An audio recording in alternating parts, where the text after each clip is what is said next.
is a member of the Mice Chat Podcast Network. MicePod.com. Now, the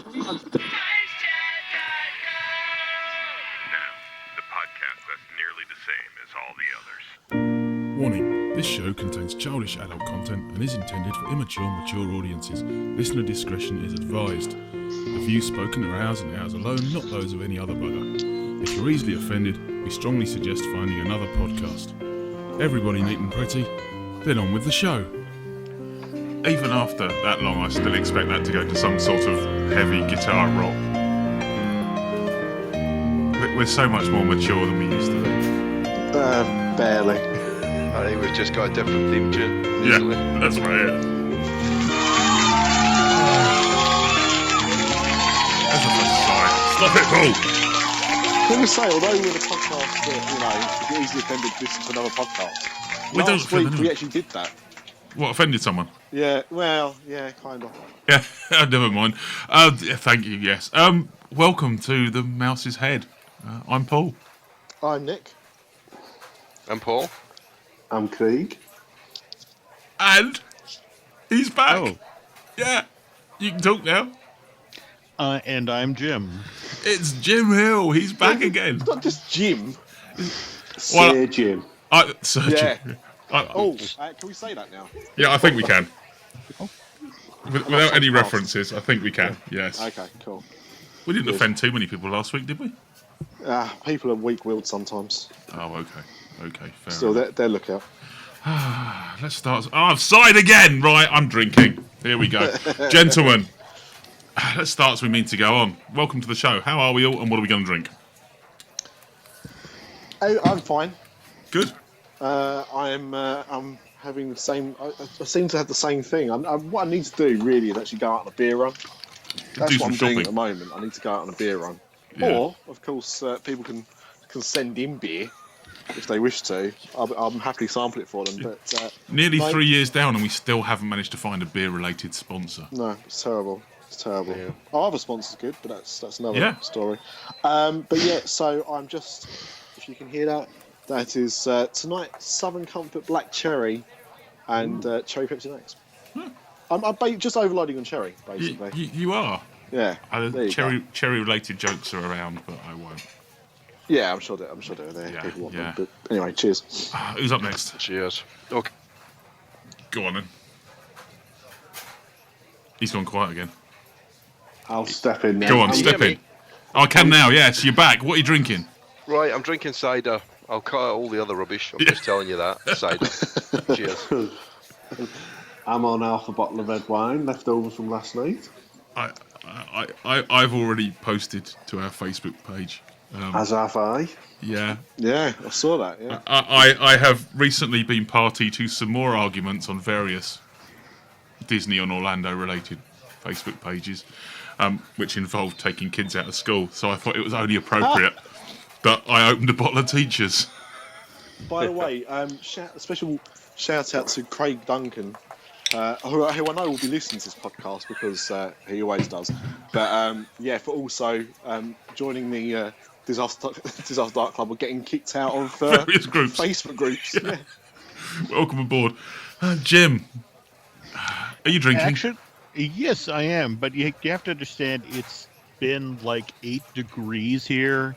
So, it's just one of these things where Nancy and I are trying to delude ourselves that if we drink like raspberry iced tea, like we're really in Florida and it's sunny and it's wonderful. And of course, I think today in Florida is the day after the hard freeze down there.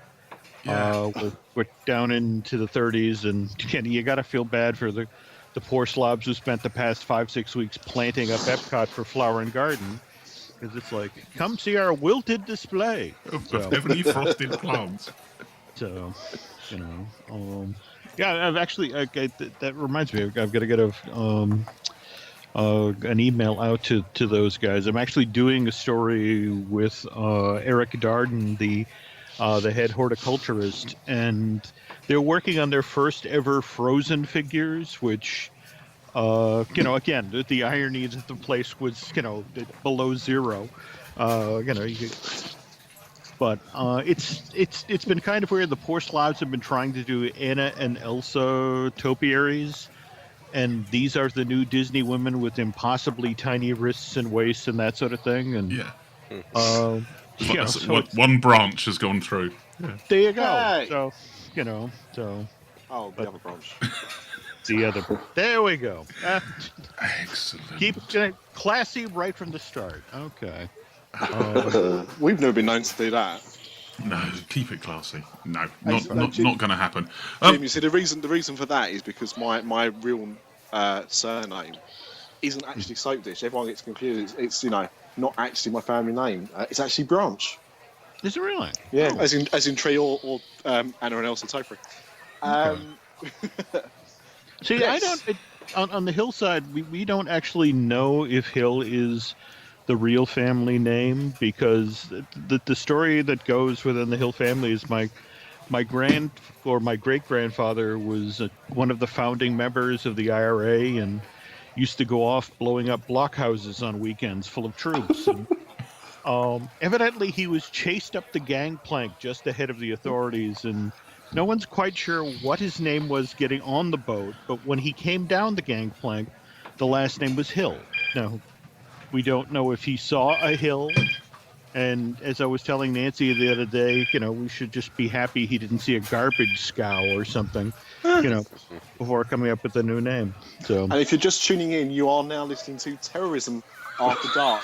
There we go. Show, That's right. About the Jim Hill origin story. Other forms of terrorists are available. Thank you very much, Craig. Jim, it's been one, far too long, and secondly, far too long since we had you on the show. So I'm really glad that you've found time out of your busy schedule to speak to us. Well, no. So thank you. And our listeners have actually partaken and have posed some questions for you. But I sent along the list. Yeah, I have a question, and I think before we go to listeners, I don't know if everyone else has got questions, but there was one that I wanted to ask. And I think you can claim podcasters' rights. Yeah, that's what I'm thinking. Can we veto it though? This isn't Vinylmation related? No Vinylmation tonight, which will please the people that were unhappy with last month's show. Jim, the last time we had you on, I believe, was just before Maleficent got released, and we'd spoken a few times with you regarding the upcoming release of the Devon film Maleficent. So the question I wanted to ask you, because you'd seen the scripts and everything like that, was did the script give you the idea that it was going to be as crap as it ended up being? Well, it's interesting you say that, because when Nancy and I went, I enjoyed it sort of. Nancy didn't at all. And again, I think when they made the cuts and they made the changes to it, I mean, they basically threw out the first half of the movie. In fact, you got to wonder, you think about the poor slob at Disney who decided, who's ever going to want to look at Peter Capaldi? Let's get rid of that crap, and this was just before they made him the new Doctor Who. And it's so, and meanwhile, Capaldi, was actually out doing, I think it was it was a film festival in Edinburgh, and he was talking about how, he's 6 hours in makeup every day, and how he was really looking forward to seeing this movie because he'd never been in such a giant film before. And, and I was actually talking with the folks at Walt Disney Home Entertainment about, he's the new Doctor Who. You're going to make some of that available as an extra feature, aren't you? And it's like, no. I mean, they're still upset that they had to go back in and spend, I want to say, $40 or $50 million on the brand new opening of the film. Because, I mean, they threw out everything. I mean, that there were these, hundreds of extras, giant sets, the whole fairy court, and that's all gone now. But, the weird part of it is, movie made $500 million worldwide, and God help us, they're talking sequel. So, but surely that's not a big number nowadays. I mean, one thing we didn't cover on the last show, I don't think, was the fact that Spider-Man is now coming back into the Marvel, coming into the Marvel universe for the first time. now that Sony and Disney have kind of come to an agreement about using him in films. And that's really been spurred on because of Spider-Man, the Amazing Spider-Man films, not doing as well as expected, yet they took over 700 million each. Actually, what was it? Amy Pascal, the now soon-to-be former head of Sony. Yeah. She said, her job when they were doing The Amazing Spider-Man 2, that if the film didn't make $1 billion worldwide, her job was in jeopardy. And I think it topped out at 953, something like that. So, yeah, I mean, Disney and to, let's be honest here, this is more Kevin Feige and this is Marvel. They made a very convincing case to Amy because, they actually put off The Amazing Spider-Man 3 in favor of doing a Sinister Six movie. Yeah. And it was Feige who came back and said, look, we're about to do Avengers 2 and basically take the money out of everybody's wallet in North America and, other environs. And it's like, and we are looking to do Civil War, and Spider-Man is a huge part of that. And you guys, this is, you're coming up on your third strike here. Why don't we use Civil War, which is obviously going to be a huge event film, to get people excited about Spider-Man again? And, Amy initially really resisted because nobody likes to be told, hey, you screwed up. You're not doing... but I'm sure you guys saw some of the memos that leaked out of Sony. Oh, didn't I? Yeah, and the whole thing, the whole notion of why do we keep making the same movie over and over again? Why is it there always have to be two villains in a Spider-Man movie? Why isn't, and more to the question, why isn't he a teenager? So that's the thing with Civil War, they're going back to a Peter Parker who's a teenager, which, if you're familiar with the Civil War timeline or the storyline at all, is a real key issue because this is a Spider-Man who actually looks up to Tony Stark and Iron Man and kind of follows his lead. But yeah, I mean that's from Sony's side point of view, it's not necessarily a win-win, but on the other hand, the notion of Disney and Marvel are going to plow the road and get people excited about Spider-Man again, and then you get to make a movie with the new Spider-Man that everybody's excited about. I mean, that's a good situation. And do you think they'll keep to Peter Parker rather than Miles Morales or something? Oh, yeah. They are having that conversation. It's kind of the Ms. Marvel thing, or the female Thor. I mean, it's very interesting these days about, how much diversity are we showing, and so all of this stuff gets focus grouped within an inch of its life. And I think the Parker Morales issue is still up in the air. My understanding is Disney really wants it to be Parker, but in the end, it's Marvel that really calls the shots. And in a weird sort of way, you have to respect Iger for the fact that he doesn't interfere. In fact, I guess he's having those conversations with Staggs right now because, supposedly Staggs will, by 2018 be the new guy. And it's like, look, Marvel knows what the hell it's doing. Just nod, smile, and when the money comes rolling out of the chute, just grab a shovel. Don't tell them what to do. It's almost like the Pixar effect, isn't it? I suppose, in that we had this when Pixar first come on the scene. Disney tried to interfere, and they were like, "Look what they're doing." But that was Eisner. I mean, Iger, to his credit. And in fact, that's what's going to be kind of interesting about this year. This is the first year in memory, if you don't count the holiday specials and that sort of thing. We've gotten 2 new Pixar films, and again, not sequels, not prequels, 2 brand new Pixar films. And Inside Out hits in May, and I want to say Good Dinosaur hits in November. Thanksgiving, yeah. So. Yeah, and Iger at least knows enough to leave those guys alone. It's just sort of like the only meetings that Disney has with Pixar are, when is the movie showing up? Let's take a look at it and figure out how to promote it. And beyond that, it's like, you guys do what you guys do. So, Right, I've said too much, so I'll shut up now. I was just thinking about a few. Far away. Yeah. Who wants to take the questions from Facebook then? Well, Go on.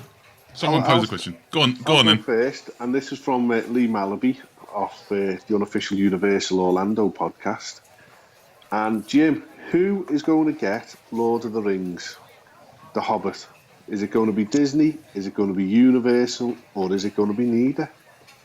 well, again, interesting you bring this up, because my friend Drew Taylor, who works for Movie Line, actually got to talk to Peter Jackson as part of the Battle of the Five Armies press thing. And this is straight from Peter Jackson, where it's like he brought up, so who's going to get the theme park rights? And Peter was like, geez, I don't think anybody's getting the theme park rights. The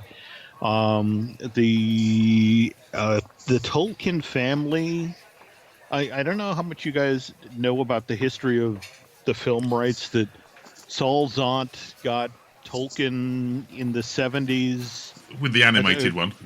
Yeah, he got him to sign one of the vaguest contracts known to man. I mean, it's been this sort of bone of contention that, you know, Saul was given such blanket rights. In fact, when you go to Vegas next weekend, and in fact, I know these are at the Mandalay Bay, you have to go take a look at the Lord of the Rings.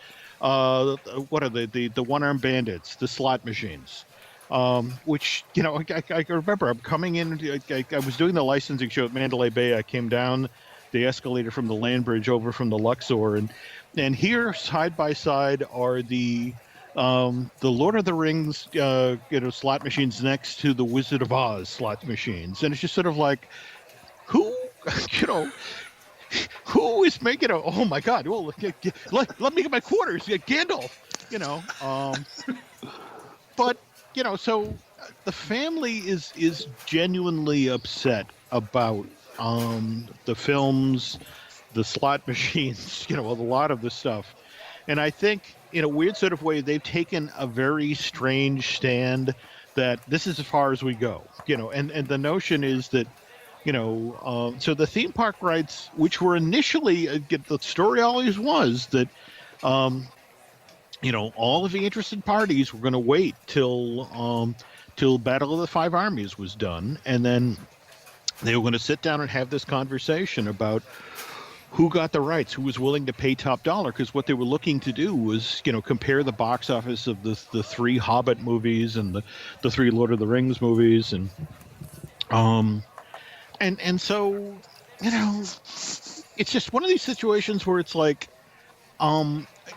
Jackson, didn't say it wouldn't happen. He just believed that there would be some sort of colossal court case beforehand, that, somebody was going to have to, the family honestly believes that, that the deal that Saul got JAR to sign didn't involve theme park rights. And to their interpretation, it certainly didn't involve all of these movies and slot machines and collectible swords and rings and that sort of thing. On the other hand, if you look at what Universal is up to now, I mean, have you guys heard about this giant mystery building that's being built between Jurassic Park and Toon Lagoon? Yeah. I'm going to say no, I hadn't. I thought it was. Is that just not the Kong building? That is the Kong building, which of course Universal hasn't admitted to. In fact, supposedly, from what I understand, there may be a reveal in April, out ahead of their 25th anniversary announcement. But it's one of these things where, think about it. Peter Jackson made his Kong with Universal, the place that everyone has always talked about, as the place where they would build, if they were to build a Lord of the Rings, would be in the Toon Lagoon area. And it's hard not to look at the proximity of it and think this is, this is Universal sort of showing to Jackson what they'd be willing to do. I mean, it's a giant building with already amazing steel and rock work in place, and supposedly what they're going to attempt to do is going to make what they did for the tram tour at Universal Studios in Hollywood, look like somebody holding up a bed sheet and making shadows. So I think Universal just wants it more. I think on Disney's side of the fence, they've got a really full plate right now of, between Avatar and Star Wars Land and, Lord knows what else, and reimagining the studio. I don't think they necessarily want to pay top dollar for it, whereas, Universal understands, all too well what happens if you get the right property in place that you can then do, then build food and retail around. In fact, I remember a conversation about with somebody who I'm not free to use his name, but somebody with Universal Creative, and it's like, you guys have been after Lord of the Rings for 10 or 15 years now. I mean, why work this hard, this long for this? And the guy said 2 words: second breakfast. Just we can convince Americans that they need to eat another meal, and so, to be fair though, you can't even get a first breakfast in Universal. Nowhere's ever really? open. Well, no, that's true. That's true. Though, the one time I was actually there and the green eggs and ham place was open, I finally got to have it. It was definitely, it was one of those things you realize, I don't think they've dyed this ham. I think this was waiting for me for several weeks. So, two breakfasts. I can see two breakfasts being Hobbit for me, definitely. Yeah. Oh dear. You've been waiting quietly for that one, haven't you? I was just hoping I could get that in. Excellent. What other questions have we got here? Go on, Craig. Okay, which one? Well, there's one from you. Oh yeah, okay, my one. Being a Scouser. I'm a Scouser, and I live round the corner from John Lennon's house. Mm-hmm. So, John Lennon formally split with the Beatles. He signed the paperwork at Walt Disney World. Yes, he did, at the Polynesian, yeah. Right, well, that was where was it? And did he actually I can't imagine John Lennon walking around Walt Disney World. Well, you have to understand that when the place first opened in 71, 72, 73, nobody had ever built anything of this size, and the monorail and the Contemporary and the Polynesian and things like that. And so there were a lot of celebrities just went because it was the new big thing, and that was what he and Yoko did. They wanted to check it out, and it's just, there's a lot of weird 1970s history that actually does happen at Walt Disney World. Like the famous Richard Nixon speech about "I am not a crook," that happened at the Contemporary. Just that there's, but again, it was because it was the new thing. It's like, let's go check out the new thing. And, that I've talked to a bunch of folks at the Poly who, work there where John was there. And they just talk about, they were just like everybody else. They wanted their Mickey balloons. They wanted, to go over to the park and ride things, they just wanted to be tourists. Just imagining all the people. Yeah. Is it true that John and Yoko did a sit-in on It's a Small World? Wow, that would be cruel and unusual. On the other hand, if were they famous for doing bed-ins and staying in bed for like 60, 70 days at a... Yeah, that's kind of what I was alluding to. But obviously, they can't lay in a boat. Nowadays, it's just called a general malaise. I just wouldn't put it past them. No, but I can't imagine spending 7 or 8 extra minutes in Small World, let alone we're doing a sit-in. I mean, honestly, I think about it. That song, you every so often you hear the list of songs they supposedly used at Guantanamo to torture prisoners, and I'm always amazed that Small World never made the list. Too cruel. Did Breaks the Geneva Convention. Did Elvis ever make it to Walt Disney World then? Because he's another hero of mine. I've asked about him. Because and think about it. Memphis is really in the area. And I know he played in the Orlando area a lot.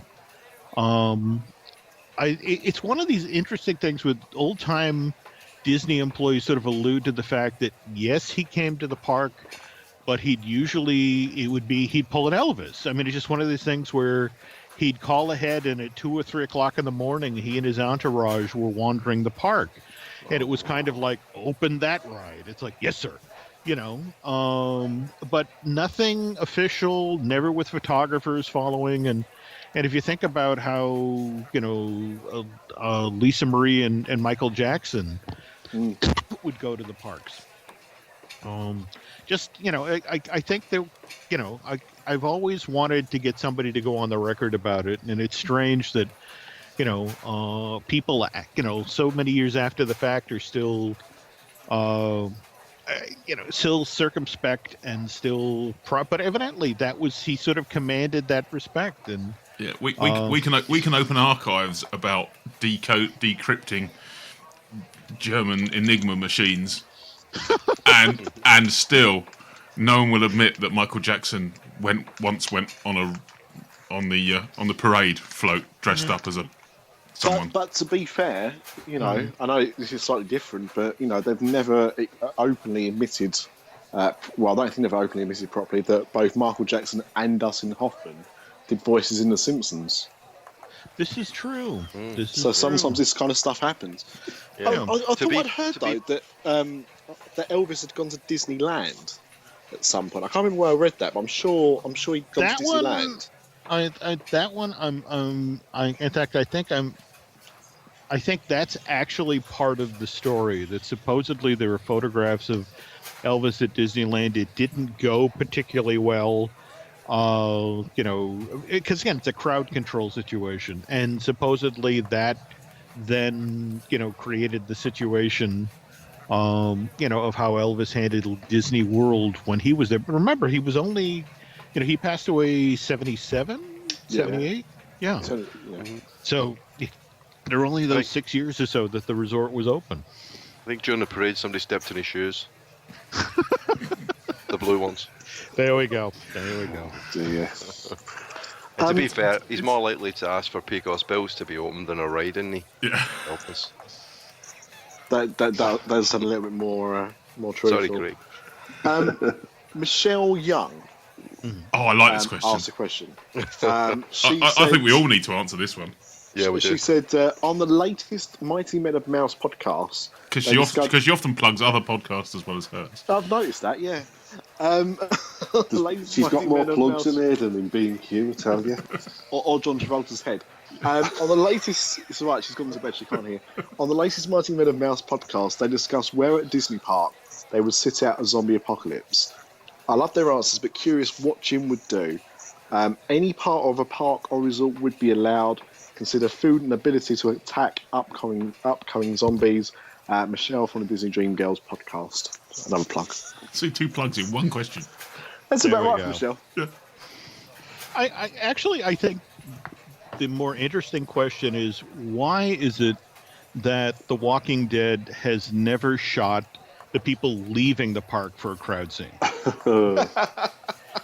I mean, especially one of the 24-hour days. Yeah. Oh my God! Yeah, have you ever seen that? I mean, it's Nancy and I were lucky enough a couple of years ago to have dinner with Greg Nicotero, who does all of the makeup for The Walking Dead. He's actually, I think, now one of the producers of the show, and he was, he loves theme parks, and in fact, when Universal has done the Walking Dead things, Greg is the guy who will send them, photographs and makeup kits from the show to make them as authentic as possible. But hiding out, where to hide out in the zombie apocalypse at Walt Disney World?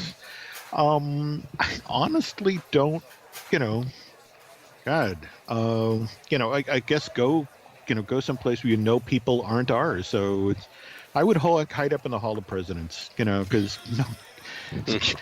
nobody goes there. And more to the point, if they break in, you could just jump on stage and pretend to be James Buchanan, just and you figure you're on stage there with by the time they eat the third robot, it's like, guys, no, this is not food, go find something else, but yeah, that I would hide in the Hall of Presidents. So what about food though, because there's no food there? I guess it would be a quick pop round the corner to the Harbour House, wouldn't it? Yeah, and more to the point, guys, if you've seen any photos of me lately, I could probably hold out for a number of months, so, just, that camel methodology. There you go. That's, you look at my physique, I think there's another ice age coming, and I want to be ready. So. All right, well, I'm going to open that question to the floor. The live floor? Yeah. Yeah. That guy. I'm going to go along with Jim, to be honest, but I'm going to hide in Journey into Imagination with Figment, because there's never any humans in there, let alone zombies. So I could live in there for months and not see another soul. Well, I suppose you could have the same argument with either Captain EO or Stitch's Great Escape as well. Yeah. Pretty much. We could go on food runs together then. I think I would probably go and hang out in the Moroccan pavilion because, again, no one goes there. And there's a restaurant. So there's food. I'm gonna go. But have you eaten that food? Look, the thing is, with all that kind of food, all you've got to do is not make it with the crap you don't want. So the thing is, I've been to the real Morocco, and having been to the real Morocco, it put me off going to the fake one in Epcot, knowing full well as well that Morocco in Epcot is supposed to be what we view Morocco to be. But having been to the real Morocco, I was like, even though this is going to be like a special version that doesn't exist in the real world, it's still not enough for me to go and eat there. Bad times. I'm so sorry to hear that. It's okay. I go to the places to tell people not to go to places. Maybe there's a clue there though, Nick, because most of the food in Morocco in that restaurant Marrakesh is covered in what's that, like fine sugar powder. Okay. So maybe that's the thing. Cover yourself in that. What that's what the equivalent of pouring milk in yourself and hoping for a lactose intolerant zombie. What? Yeah, something like that. So my answer is I'd go for the character breakfast in Cinderella's castle because it is really hard to. It's really hard to get a reservation there.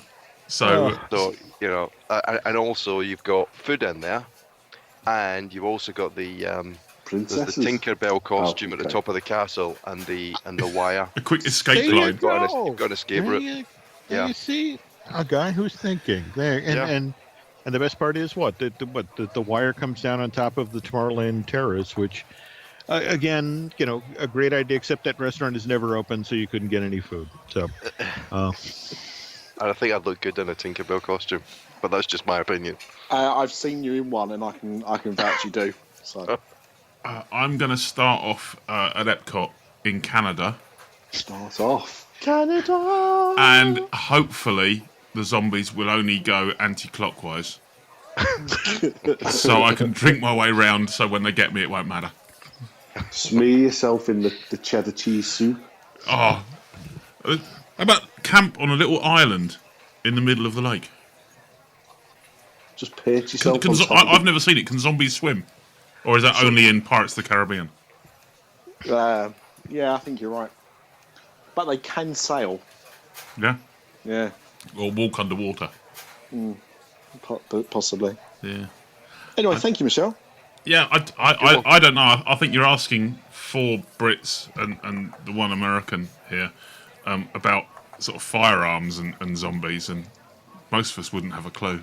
Oh God! Because I'm denying completely I changed any knowledge my of answer. firearms. I changed my answer. Yeah. I changed my answer. Of course, I'd go to Animal Kingdom, and I'd go on a dinosaur ride. Because I'm guaranteed to find a firearm there, surely. Maybe. That's normally where you find a firearm, isn't it? On the dinosaur ride. Oh dear. We're ordering some taxis tonight, I tell you.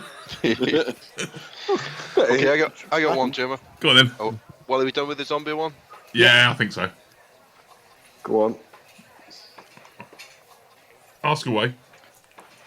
And it's... Have I gone quiet again? You went quiet for a bit. You just do this deliberately. You're not. I know. There's no fault, is there? It's just... I love the fact that Danger just turns around and goes, "I'm gonna say something now." Silence. So here we go. Now you are doing it deliberately, aren't you? No. Oh, you can hear me really. You're just winding me up. No, honestly. Try again.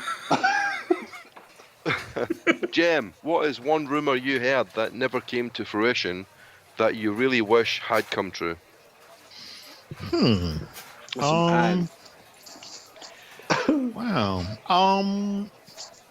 That's I'm actually working right now. Len and I are going to be going back to Walt Disney World. What is it? Beginning of next month to do some more Disney Dish podcasts. So I'm sort of knee deep in working on shows about Animal Kingdom and Disney Studios, and Animal Kingdom, it's one of these parks where there's so much stuff that they almost did. And, then somebody came to them and explained that, that animal will eat somebody. That's, for example, the Kali River Rapids ride. Initially the idea was what would make that ride fun and interesting was that you would actually float through the Maharaja's palace and you'd see the tigers from there. And yeah, that's not health and safety waiting to happen, is it? Well, but that was the thing. There are welcome to Krusty so many Egg. times with Animal Kingdom there were these wonderful things they were going to do, and then the safety and the attorneys would just wade in, and it's just sort of like, oh God, no. It just, because even the keepers, who you would think would know better. I mean, did you guys ever hear that story about the gorilla keeper who was feeding the gorillas grapes, and one of the gorillas leaned in, and the guy was holding a gorilla or a grape between his thumb and his forefinger, and the gorilla bit off the end of the guy's finger? No, but that's a great story. Why am I laughing? Well, just because it's just the notion of, you're being kind and sweet, and here, have a grape and chomp, and it's like, the gorilla's like, wow, that grape tasted different. Yeah. So, I don't know. I think the craziest rumor I've ever heard is that, again, just so often Disney will propose something that sounds amazing. Like for example, on Night Kingdom, that the 5th theme park. In fact, so many people, when I'd write or talk about that, were like, there's no way that Disney was ever going to do, their version of Discovery Cove, or of allowing, only 2,000 people in a day and that sort of thing. And, and having people zip lining over crocodile pits or stuff like that. And it turns out, though, that, that the people who saved my ass when I was writing about it, oddly enough, were the Brits, because you were the guys who got heavily surveyed about that park. Because, of course, you guys don't go to Disney World the way the rest of the world does. You're the ones who go and will spend 3 weeks in a house in Davenport. And, you're not, flying down there and trying to do everything in 6 days.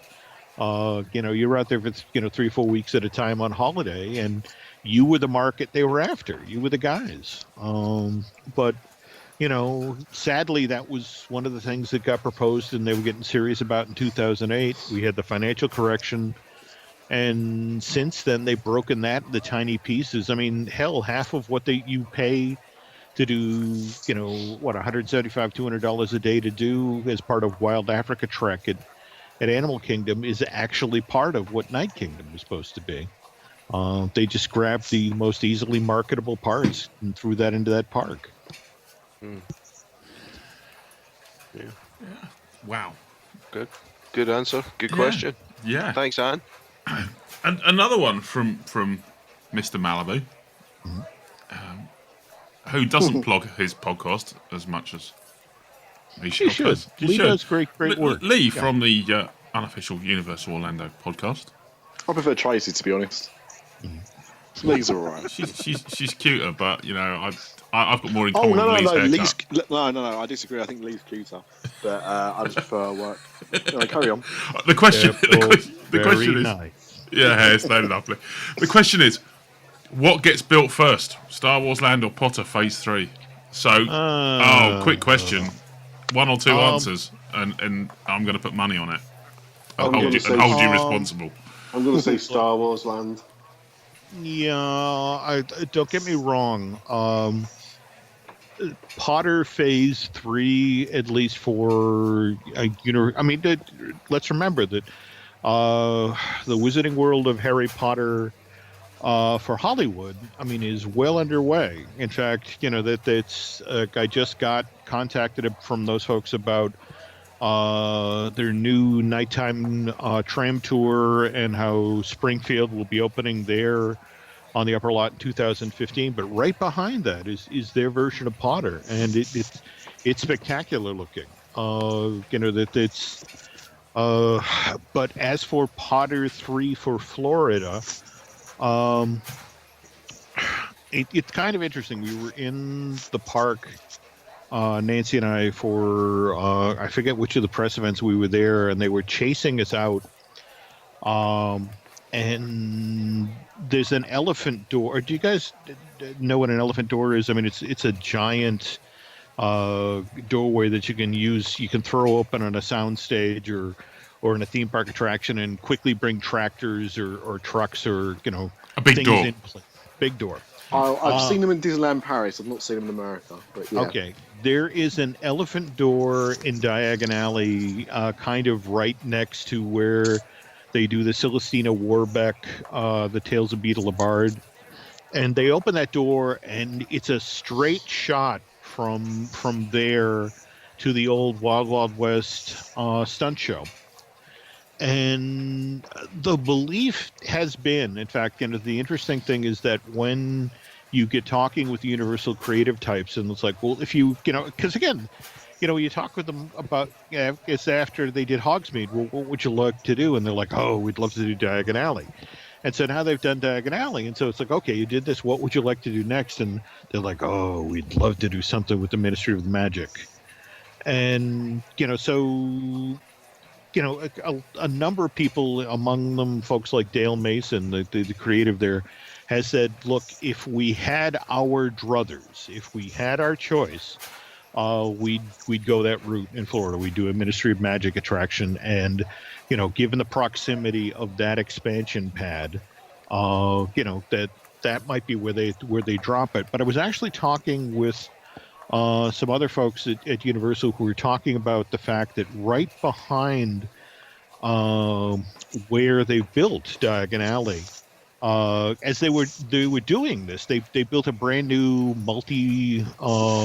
multi-story parking garage for Universal employees, and there's a little sort of overflow parking lot below that. And they were just talking about the fact that, that's not really a parking lot, that's an expansion pad. That's where, if we wanted to bump out Potter's footprint, we could. So, they definitely have plans. They really want to do more with the characters. But realistically, the way they talk, they actually refer to what they call the Potter glow. That and in fact, this happened with Hogsmeade. For 2 years, they had record attendance at Islands of Adventure based strictly on Potter. That people came to that park, they wanted to go to Hogsmeade, and then after 2 years, it began to subside. It was still a healthy bump. They still had a good chunk of people who were coming to the park, but not the same frenzy. And with Diagon Alley, because it opened so late this summer, they actually missed. They wanted to have that open in early June, and they didn't get it up and running really till the middle of July. It didn't have the impact they wanted on summer attendance, but the fall and winter there has been tremendous. So, really, we'd be talking about them getting serious about Potter again, probably 2017. And that would only be after, the Potter in California opens and that gets its moment in the spotlight. But there's a number of things they've got planned that they've kind of alluded to in conversation. For example, there's supposedly a whole holiday program. They've never really decorated Hogsmeade or Diagon Alley for the holidays other than, some pine boughs here and there. And evidently this discussion about really doing it up right, really going crazy. There's also, I guess, been some sort of talk about trying to figure out how to keep some of Diagon Alley open for Halloween Horror Nights, because it's, that there were a lot of people evidently who were upset that they couldn't go, into Nocturne Alley, while they were in the park. So they've got plans. They definitely want to do stuff, but and to bring this full circle, realistically, Disney announces what they're doing with Star Wars Land. I think it's a 2-part announcement. The first announcement will happen at the Star Wars celebration at the Anaheim Convention Center in April. And then there'll be a far more detailed presentation at the D23 Expo in August. But, my understanding is as soon as they finish the hat, as soon as that hat's pulled down and, they've relaunched the, the Great Movie Ride with the new Turner Classic Movie branding and narration, the construction fences go up around Echo Lake, and we say goodbye to Gertie and Min and Bill. And that's, where Piece 1, the Tatooine, Mos Eisley gets built. Were they filling in the lake? Yeah, the lake's going away. Yeah. So, yeah, I've heard that as well. Yeah. I mean, face it, it's just, it takes up a lot of real estate, and it's cute, but, you can drop a full-size, let's not say attraction, because Mos Eisley is the cantina. I mean, you're supposed to go in there and buy blue milk, so that's what they want to build there. Yeah. Fantastic. Jim, has anybody speculated on when they might think about remaking the Potter movies? There was this kind of protracted conversation between JK actually has, I'm blanking the name of the company, that she has within her empire people who actually just handle the rights for the books. I've got the name somewhere in my notes, but she's right now.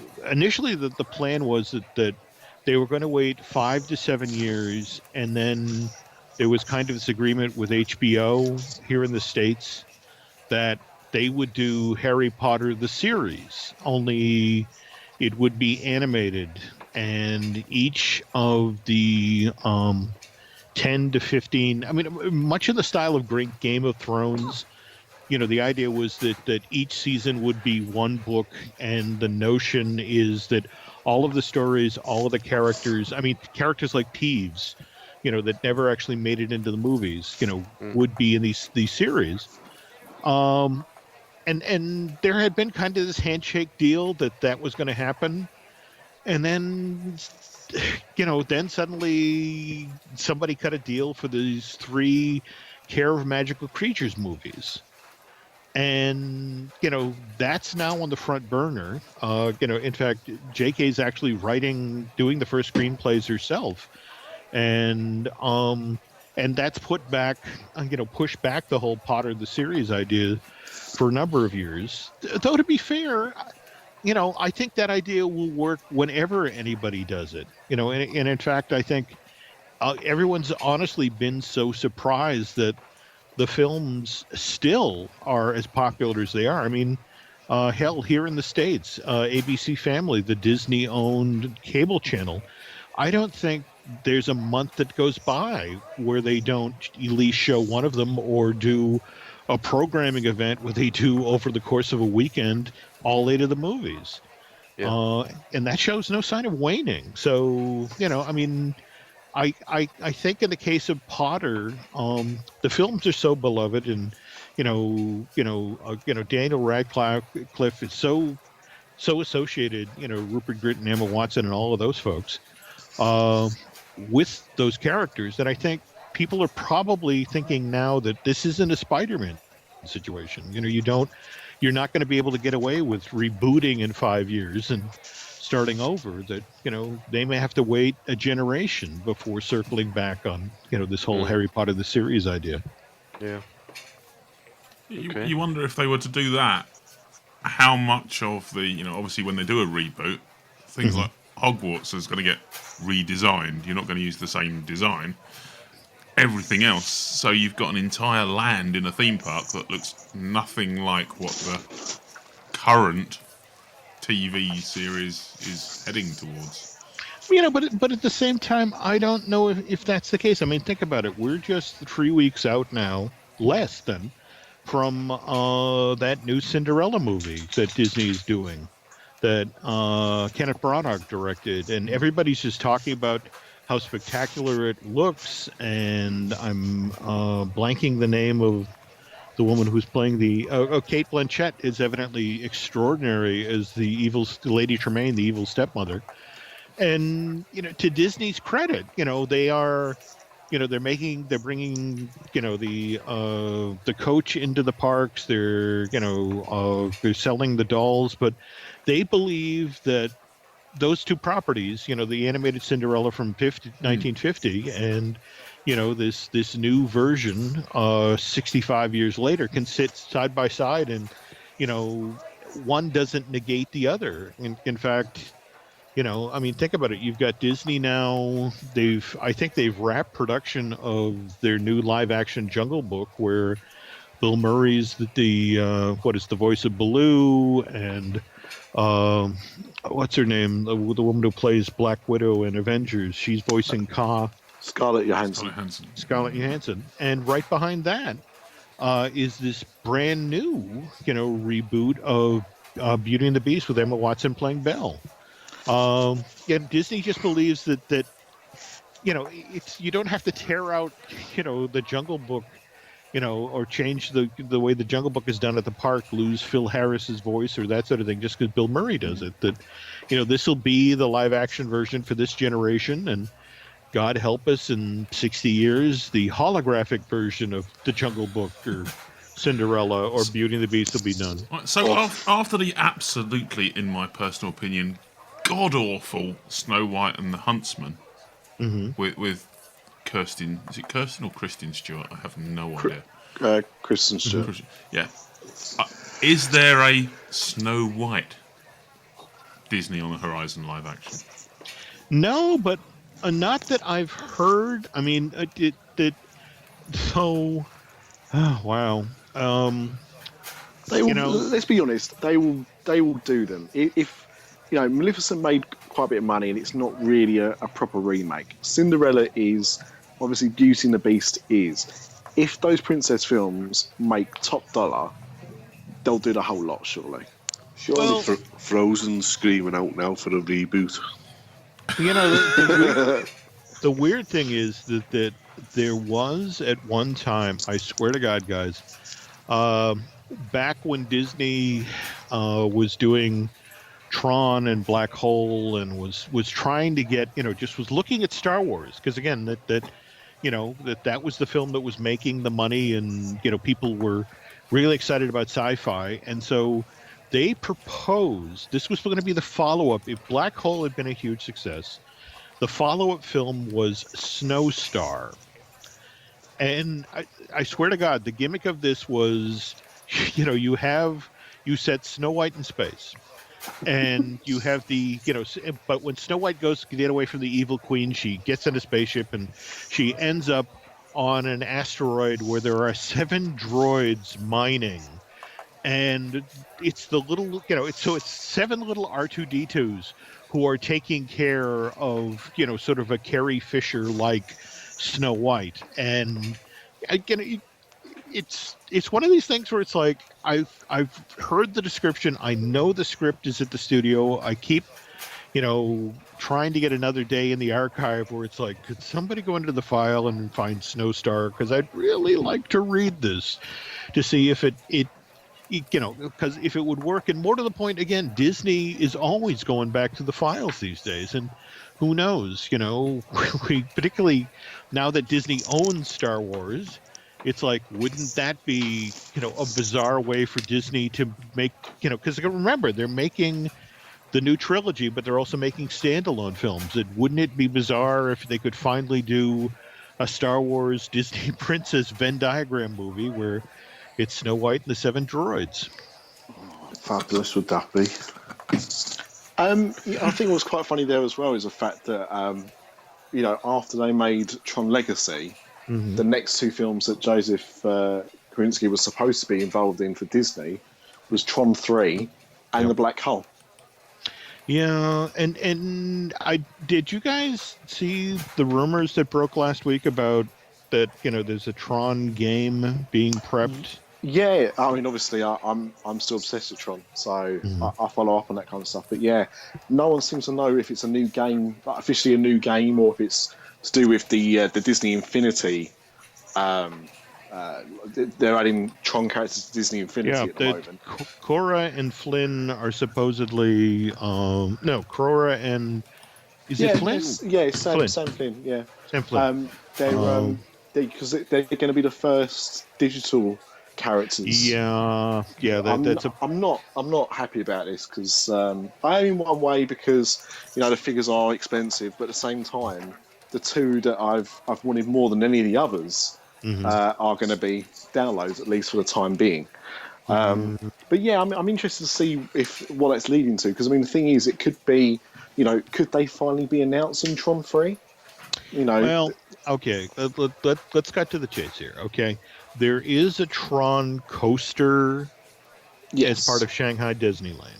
Okay, and Sean Bailey was quite vocal about wanting to do a Tron 3. That, in fact, supposedly the story that had been written was that Korra proved that those characters could enter this world, and that wouldn't it be interesting to have, suddenly the Tron, the characters from the world of Tron come into the live world.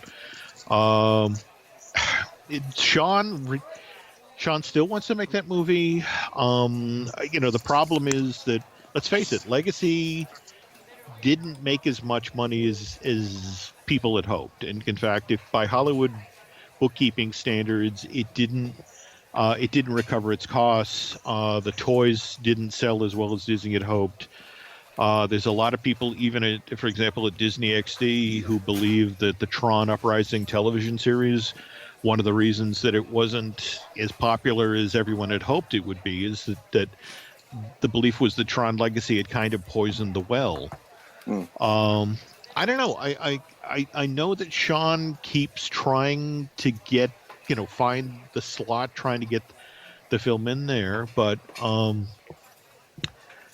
it kind of speaks volumes about the way Disney is right now, and the fact that, I mean, remember that this is now, you only have so many slots per weekend, and you suddenly, you now have Marvel doing 2 and 3 movies a year. And you've got a year like this where Pixar's doing 2 movies. It's hard to find a slot, particularly for something like this that, you have to make the argument like, look, the third time's the charm. The next time we make a Tron movie, people are actually going to show up. To be honest, I think the biggest problem was it came out the year after Avatar, and Disney had obviously hoped this was going to be their. In the same way, they hoped Tron was going to be their Star Wars. They hoped that Tron at Legacy was going to be their Avatar, and when a film makes $1 billion, they expect big things. They do. But that conversely, there's another lesson here that remember that.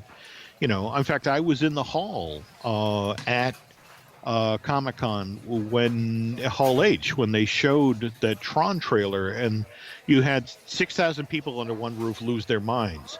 And, Disney deliberately created that proof of concept, brought it to Comic-Con to show, with the hope that the reaction in the hall there would get, the film made, and it did.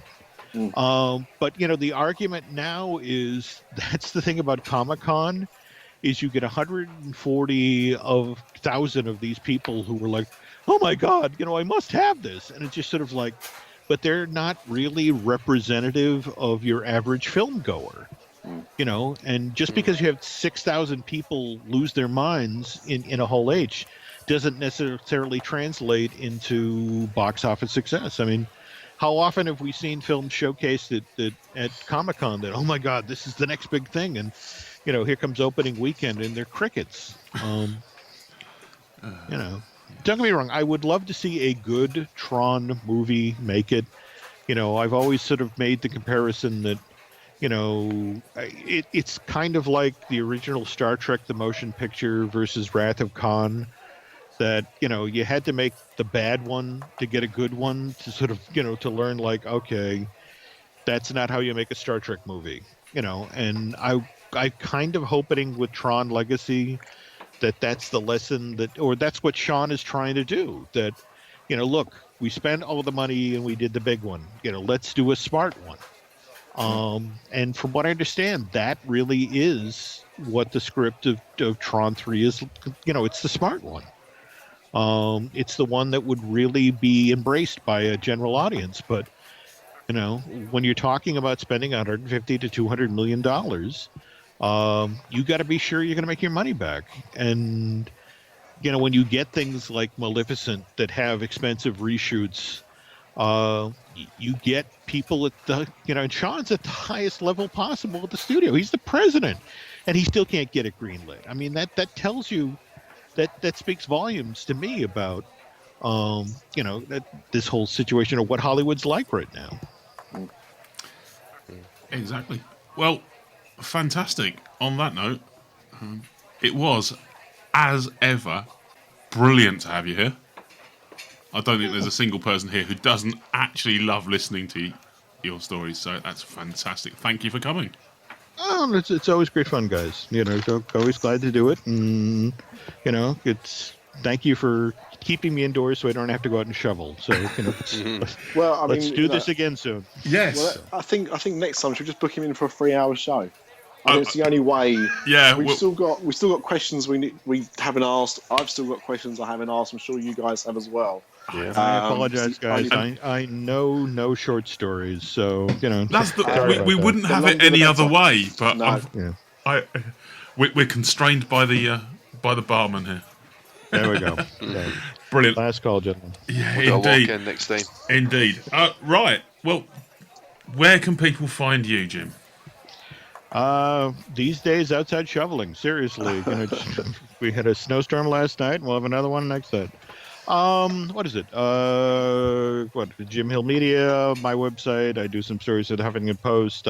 Glenn and I do the Disney Dish podcast, which we've now tried to get back on a 2-month, 3-month schedule. So people seem to like that. But yeah, that's loitering. They can find me loitering. So around somewhere. The Disney Dish podcast sounds like it needs more soap dish. That's just me. Nicely done. But if they want to find us, They can. as well as Jim, they can find us at www.disafterdark.com, or they can, if they want to contact us, email us at podcast@disafterdark.com. And we're on Twitter at Disafterdark, facebook.com/Disafterdark, and micechat.com. Craig, Yes? do you want to tell them about a really useful app? Oh, yeah, I forgot all about that. We've got a show sponsor now, haven't we? Yeah, we're supposed to be professional, but We're supposed to be professional and talk about it. if you've Should listened, we just record the jingle afterwards and just insert at the end? if you've listened this far through, It's Magical Trips. Go and have a look. It's only out on iOS at the moment, and it's a trip planning app, and it's truly spiffing. it is There you indeed. go. Yeah, it's got some nice features. Instagram, Pinterest, and all that other stuff. Thank you very much, Jim, for joining us. Thank you, gentlemen, for joining me in the bar. Otherwise, I'd sit here lonely. Yeah, Thanks, thanks, Jim. thanks, Thanks, guys. Jim. See you all. It's a pleasure. Yeah, we will see you all in a fortnight's time. Growing older is mandatory. Growing up is optional. Disafterdark, the podcast that's nearly the same as all the others.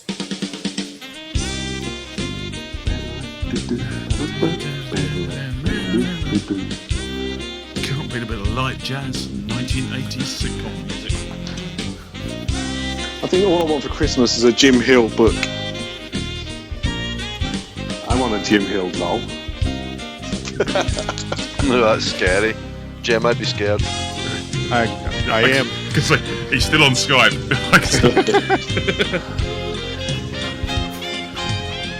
There we go. Fantastic. Absolutely. Can't beat a good absolutely. I'm just going to have this one. Well, that's a big sigh. Other sighs are available. And we're out. And there's our show title.